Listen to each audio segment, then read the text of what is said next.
अगली मौत किसकी। संजीव अपने दोस्तों राघव और प्रतीक के साथ बियर बार में बैठकर बियर पी रहा था। संजीव आज बहुत खुश लग रहा था। अरे यार, आज की पार्टी में तो मजा आ गया।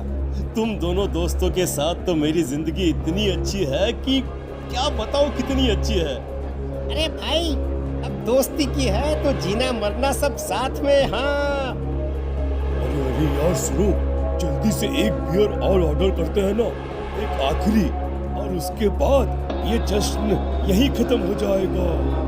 अरे हाँ, क्यों नहीं। वेटर, जल्दी से 2 बियर की बोतल लेकर आओ। आज मेरे दोस्तों को जश्न मनाना है, क्यों? इतने में वहां पर एक बहुत सुंदर लड़की छोटे छोटे कपड़े पहनकर हाथ में बियर की बोतल लेकर उसके पास आती है। ये लीजिए, आपने बियर ऑर्डर की थी ना, मैं लेकर आ गई। क्या बात है यार, इस बार की वेटर तो बड़ी सुंदर है। अब बियर लेकर आई हो तो अपने हाथों से ही पिला दो ना। हाँ हाँ, क्यों नहीं, जैसा आप बोलोगे मैं वैसा ही करूँगी। क्या बात है यार, अब तो लगता है रोज यही आना पड़ेगा।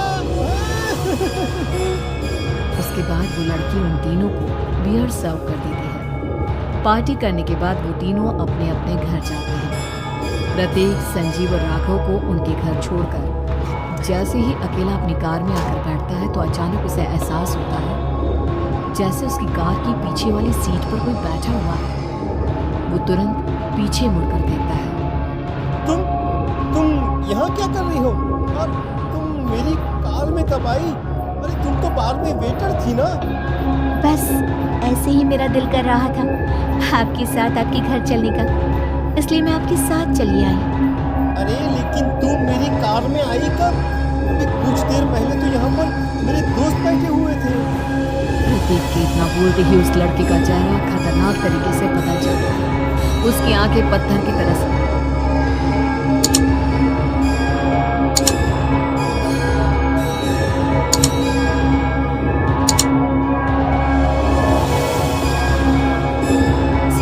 पूरे शरीर पर नीली नीली नसें उभर आती है।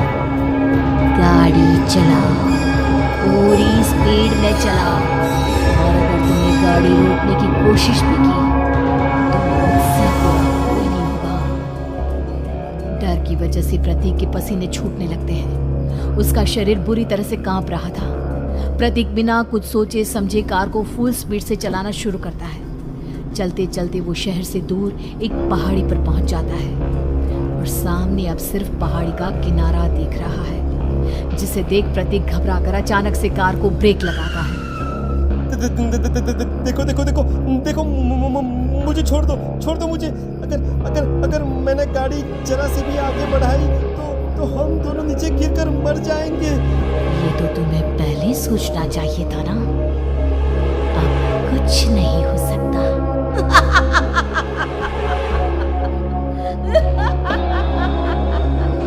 छोड़ दो मुझे। नहीं प्लीज मुझे छोड़ दो। प्लीज मुझे जाने दो। छोड़ दो मुझे। गाड़ी आगे बढ़ाओ। और तभी अचानक से बिना प्रतीक के स्टार्ट किए उनकी कार आगे बढ़ती है और गहरी खाई में गिर जाती है। उसके चीखने की आवाज चारों तरफ सुनाई देती है।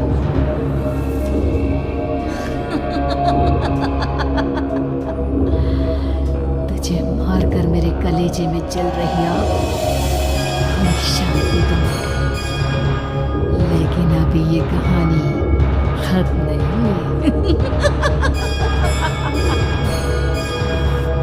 और फिर अगले दिन राघव और संजीव को पता चलता है कि प्रतीक की पहाड़ी से नीचे गिरकर मौत हो गई। अरे कल रात की तो बात है यार, हम सब बैठकर पार्टी कर रहे थे, लेकिन मेरी एक बात समझ में नहीं आ रही। राघव शहर से इतना बाहर उस पहाड़ी पर इतनी रात को क्या करने गया था? यही सोचकर तो मैं भी परेशान हूँ। हम दोनों को छोड़ने के बाद तो वो सीधा अपने घर जाने वाला था, और वो आत्महत्या क्या करेगा भाई? कल रात तक वो कितना खुश था, हमारे साथ सेलिब्रेट कर रहा था। हाँ, लेकिन पुलिस ने तो यही कहा है कि प्रतीक ने अपनी कार को जानबूझकर पहाड़ी से नीचे गिरा दिया और आत्महत्या कर ली। अरे यार संजीव, मेरी तो कुछ भी समझ में नहीं आ रहा है। चल ठीक है, मैं अपने घर जाता हूँ। Okay bye. राघव अपने घर में अकेला था। दोपहर का वक्त था। तभी दरवाजे की घंटी बजी। कौन है? रुको, मैं आता हूँ। राघव ने जैसे ही दरवाजा खोला उसने देखा कि सामने एक बहुत खूबसूरत लड़की खड़ी हुई है। कौन है यार? यहाँ किससे मिलने आई है? देखिए ना, बाहर बारिश शुरू हो गई थी, मेरी गाड़ी खराब हो गई है। आपका घर नजर आया तो सोचा कुछ हेल्प ले लेती हूँ। क्यों नहीं, आइए ना, आइए आइए। मेरे कपड़े पूरे भीग चुके हैं, क्या आपके पास टॉवल मिलेगा please?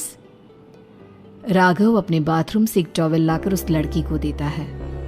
Thank you so much.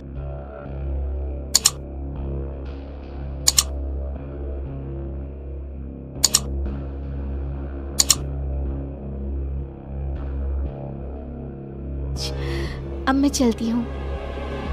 अरे इतनी क्या जल्दी है?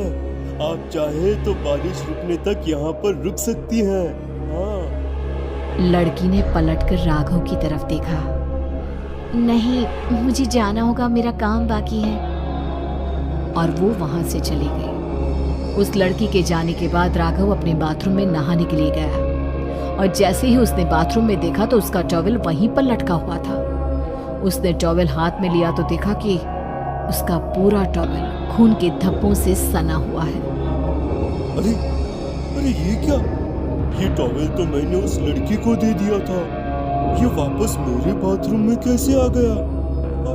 और इस पर ये खून के धब्बे कहाँ से आ गए? राघव ने आईने में देखा तो उसकी गर्दन पर एक बड़ा सा चाकू का कट लगा हुआ था जिससे खून बह रहा था, जिसे देख राघव के होश उड़ गए। हाँ, अरे ये क्या? मेरी गर्दन इतनी ज्यादा कटी हुई है और मुझे दर्द भी नहीं हो रहा है। ये क्या हो रहा है मेरे साथ? राघव घबराकर बाथरूम से बाहर आया और अपना मोबाइल उठाकर उसने संजीव को फोन लगाया।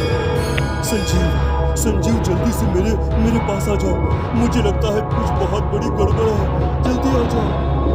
उधर से आवाज आई लेकिन वो आवाज संजीव की नहीं बल्कि एक लड़की की थी। कुछ अजीब नहीं हुआ है, बस तुम्हारी मौत तुमसे मिलने आई थी और तुम्हें मार कर चली गई। अब तुम इस दुनिया का हिस्सा नहीं हो राघव, इसलिए तुम्हें अपने गर्दन के कटने का दर्द भी महसूस नहीं हो रहा। नहीं, ऐसा नहीं हो सकता, ऐसा नहीं हो सकता। कौन है तू? संजीव के पास खबर पहुंचती है कि राघव ने अपने ही घर में चाकू से गर्दन काटकर आत्महत्या कर ली। संजीव की होश उड़ गई। वो पसीने से तरबतर हो गया और एक अनजाना डर अब उसके दिल को सताने लगा। संजीव के साथ उसका एक छोटा भाई राजीव भी था। अपने भाई को इस तरह परेशान देखकर राजीव उसके पास आया। अरे भैया, क्या हुआ भैया? आप इतने घबराए हुए क्यों लग रहे हैं? प्रतीक और राघव की मौत, मेरा मतलब मेरी कुछ समझ में नहीं आ रहा भाई। अचानक से मेरे दोनों दोस्तों ने आत्महत्या क्यों कर ली? अरे वो तो मेरी भी समझ में नहीं आ रहा है भैया। हाँ, हो सकता है कि कोई परेशानी होगी और इसीलिए उन्होंने ऐसा किया होगा। हाँ, लेकिन दोनों की जिंदगी में एक साथ परेशानी और दोनों का इतनी खतरनाक तरीके से आत्महत्या करना, कहीं ऐसा तो नहीं मैं भी मर जाऊंगा? अरे आप ऐसी बातें क्यों कर रहे हैं भैया? वैसे ही मैं इतना परेशान हूँ। जब से अंजलि ने मेरा साथ छोड़ा है तब से सब कुछ बहुत अजीब सा हो गया है। रोज रात को डरावने सपने आते हैं। ऐसा लगता है जैसे अंजलि बार बार मेरे सपनों में आकर मुझे डराने की कोशिश करती है। अंजलि का नाम सुनते ही संजीव की आंखें फट गई और उसके गले में आवाज अटक गई। उसके चेहरे पर घबराहट साफ नजर आ रही थी। कौन थी वो लड़की जिसने प्रतीक और राघव को आत्महत्या की आड़ में मौत की घाट उतार दिया? और कौन थी अंजलि जो बार बार राजीव के सपनों में आकर उसे डरा रही थी? अंजलि का नाम सुनकर संजीव इतना घबरा क्यों गया? इन सवालों के जवाब जानने के लिए देखिए इस खतरनाक कहानी का अगला भाग।